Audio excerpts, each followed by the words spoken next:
Bismillahirrahmanirrahim. Assalamu alaikum everyone. I'm Smaika Batul. I'm here to guide you, motivate you and enhance your spirits. उम्मीद करती हूँ कि आप सब लोग खैरियत से होंगे। आज की वीडियो में मैं आपसे अपना एमडी कैट 2021 और एमडी कैट 2022 का एक्सपीरियंस शेयर करने जा रही हूँ। So stay tune till last. Welcome to my YouTube channel.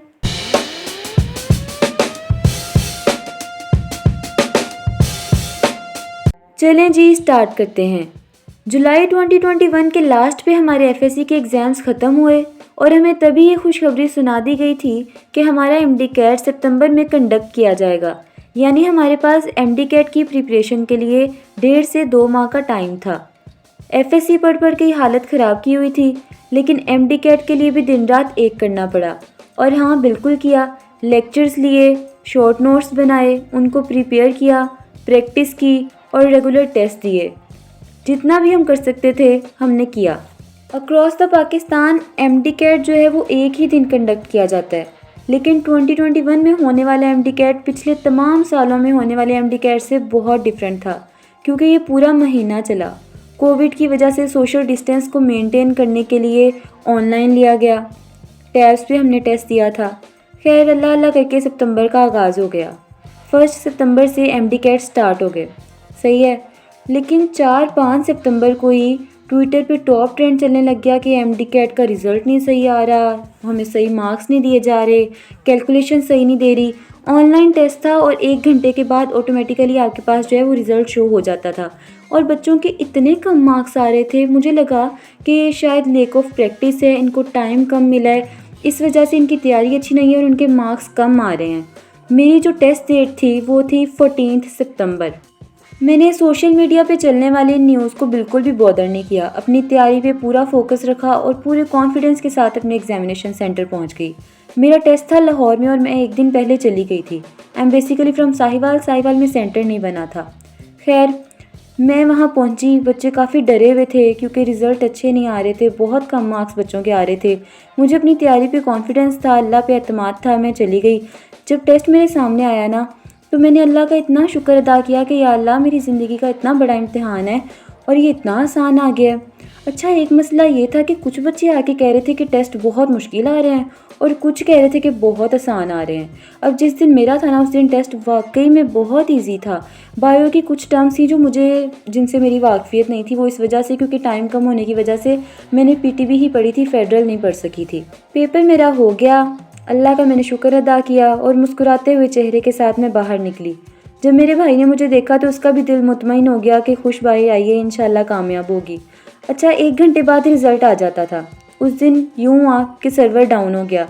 1 घंटा, 2 घंटा, 3 घंटा इतना वेट किया, रिज़ल्ट ही नहीं आ रहा था। हम लाहौर से चल पड़े, हम साहिवाल भी पहुँच गए, लेकिन रिज़ल्ट आया ही नहीं। रात को 8 बजे रिज़ल्ट आया और मेरे भाई ने मुझे बुला के कहा, you have not qualified the test. मैंने उसकी शक्ल की तरह देखा और मैंने कहा, ये क्या सीन है? 1 मिनट में हालात बदल दिए, जज्बात बदल दिए। और जब मैंने वाकई अपनी आंखों से देखा तो I got only 125 marks out of 210 और मेरी आंखें खुली की खुली थी कि ये हुआ क्या है।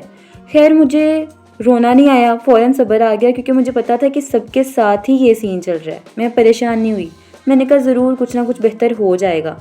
लेकिन एक बार उम्मीद तो उतर जाती है ना कि यार इतनी मेहनत की है, अब हमारा एडमिशन नहीं हो सकेगा। खैर उसके 15 दिन बाद ही हमारे एफएससी का रिज़ल्ट आ गया।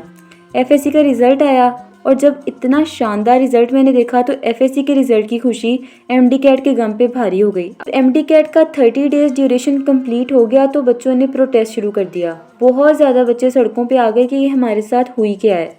खैर पीएमसी ने बच्चों की इस प्रोटेस्ट को मद्देनज़र रखते हुए ग्रेस मार्क्स देने का फ़ैसला किया। बच्चों को सुकून आ गया कि अब हमें मार्क्स मिल जाएंगे और हमारा एडमिशन इजीली हो जाएगा। किसी को 5 नंबर मिले, किसी को 10 मिले और मुझे 25 नंबर मिल गए। मेरे 150 नंबर हो गए, लेकिन एडमिशन तो फिर नहीं होना था। तब मैंने ये इरादा कर लिया था कि अब मैंने अपने आप को एक मौका ज़रूर देना है, मैंने एमडी कैट रिपीट ही करना है। जब एमडी कैट 2022 की जर्नी शुरू हो गई तो शुरू के कुछ मंथ्स मैंने बहुत कम पढ़ा, थोड़ा थोड़ा कनेक्टेड रही बस। लेकिन मार्च में जाके मैंने किप्स का सेशन ज्वाइन कर लिया।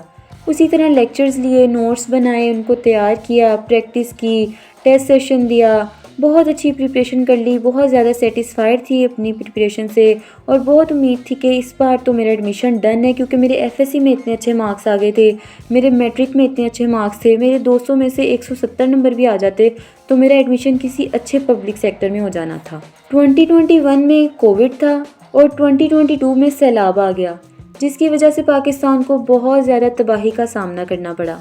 इसी वजह से हमारा एमडी कैट भी डिले होता गया, लेकिन जो फाइनल डेट है वो 13 नवंबर आ गई। उससे पहले यही डिसाइड नहीं हो पा रहा था कि हमारा टेस्ट जो है वो पीएमसी ने कंडक्ट करना है या यूएचएस ने कंडक्ट करना है। मेरे पास इनफ टाइम था, मेरी प्रिपरेशन पूरी हो चुकी थी। जो पीएमसी ने अपने प्रैक्टिस टेस्ट दिए थे मैंने वो भी सारे सॉल्व कर लिए, और जो यूएचएस के चंद सालों के पास्ट पेपर्स मेरे पास अवेलेबल थे मैंने वो भी सॉल्व कर लिए। टाइम गुजरता गया और हम 13 नवंबर तक भी पहुंच गए। मेरा एग्जामिनेशन सेंटर जो है वो साहिवाल में बना था। इस बार साहिवाल भी सेंटर था, शुक्र है लाहौर नहीं जाना पड़ा, वरना सफ़र की वजह से बड़ी अजीब सी थकावट हो जाती है। अच्छा, 2021 में ये था कि कोरोना था, लोग सोशल डिस्टेंस मेंटेन करने के चक्रों में एक दूसरे से दूर दूर थे, कम स्टूडेंट्स बुलाए जाते थे हर सेंटर में, और बड़े आराम से हम पेपर दे के और बाहर निकल आते थे। लेकिन वो जो मैंने अजीब सा एक एमडी कैट का सिनेरियो सुना हुआ था ना, वो मैं अपनी आंखों से नहीं अभी तक देख सकी थी। लेकिन जो 2022 में मैंने देखा, इतना रश, इतनी दुनिया, इतने ज़्यादा स्टूडेंट्स टेस्ट देने आए हुए थे, उनके पेरेंट्स, ट्रैफिक पुलिस, एम्बुलेंस, शोर, अजीब किस्म की सूरत हाल थी। खैर अल्लाह अल्लाह करके मुझे अपना रूम मिल गया और मैं जाके अपनी सीट पे बैठ गई। मैंने टेस्ट शुरू किया।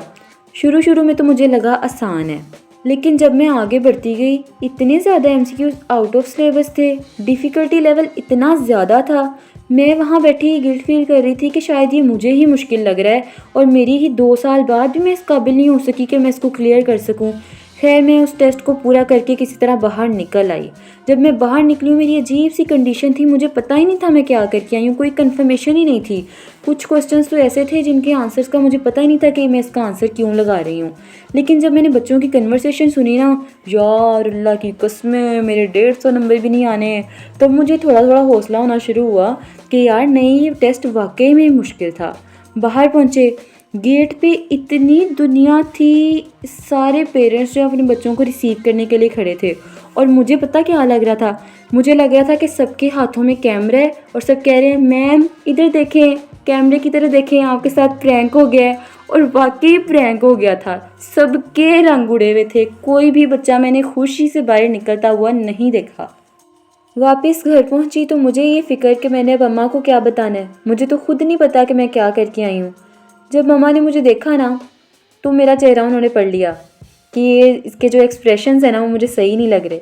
उन्होंने मेरा माथा चूमा और मुझे यही कहा कि बेटा जितना तुम कर सकती थी ना तुमने किया है, तुमने मेहनत में कोई कमी नहीं छोड़ी, आगे अल्लाह बेहतर करेगा। और इस बात ने यकीन करें मेरा दिल इतना बड़ा कर दिया ना कि मैंने फ़ौरन इस बात को एक्सेप्ट कर लिया कि हाँ अब जो होगा वो बेहतर ही होगा। मैंने टेंशन बिल्कुल भी नहीं लेनी, मेरा दिल ज़रा भी बेचैन नहीं हुआ। अगर आप इतनी दुआएं कर रहे हैं, इतनी शिद्दत से किसी चीज़ को मांग रहे हैं और वो फिर भी आपको नहीं मिल रही ना, तो इसके पीछे कोई बहुत बड़ी हिकमत है, आपको कुछ इससे बेहतर मिलेगा। अल्लाह से हमेशा अच्छी उम्मीद रखें। फिर एक दिन आ गया एमडी कैट का रिज़ल्ट। एमडी कैट का रिज़ल्ट देखा, वो भी देख के क्या करना पड़ा, सब्र कर लिया। वही मुनासिब से मार्क्स आ गए कि पास भी हैं और एडमिशन भी नहीं हो सकता। खैर इस बार मैंने रुकने का बिल्कुल नहीं सोचा। ज़िंदगी चलते रहने का नाम है, आप पीछे रह जाएंगे, इसने आगे निकल जाना है। इसलिए बेहतर यही है कि आप इसके साथ कदम से कदम मिलाकर चलें। इस तरह की आजमाइश आती है तो उसे अल्लाह पाक की तरफ से कोई हिकमत समझ के एक्सेप्ट कर लें और जल्दी एक्सेप्ट कर लें, इससे पहले कि वक्त गुजर जाए, और अपने लिए कोई बहुत अच्छा सा बेहतर सा फ़ैसला ले लें। अपने अंदर टैलेंट देखें कि आप और क्या कर सकते हैं। अपनी काबिलियत पे आपने कभी शक नहीं करना, कभी भी शक नहीं करना। ये सबसे बड़ी गलती लोग करते हैं जो अपने अंदर फॉल्ट ढूंढने लग जाते हैं कि यार मेरा एडमिशन नहीं हो रहा, मैं ये नहीं कर पा रहा, वो नहीं कर पा रहा, तो ये मेरी ही गलती है, मेरी ही सारे फॉल्ट्स हैं। बाज़ औक़ात वो चीज़ आपके लिए नहीं बेहतर होती जो आप अपने लिए बहुत अच्छी कंसीडर कर रहे होते हो। ठीक है, मजबूत दिल हो जाएं, आगे बढ़ें, मंजिलें, बहुत ऊंची मंजिलें आपका इंतज़ार कर रही हैं। मुझे सब्सक्राइब करें, लाइक करें और नेक्स्ट वीडियो का आप वेट करें, बहुत जल्दी अपलोड करूँगी। अपना बहुत सारा ख्याल रखिएगा। अल्लाह पाक आपका हामी नासिर हो। अल्लाह हाफिज़।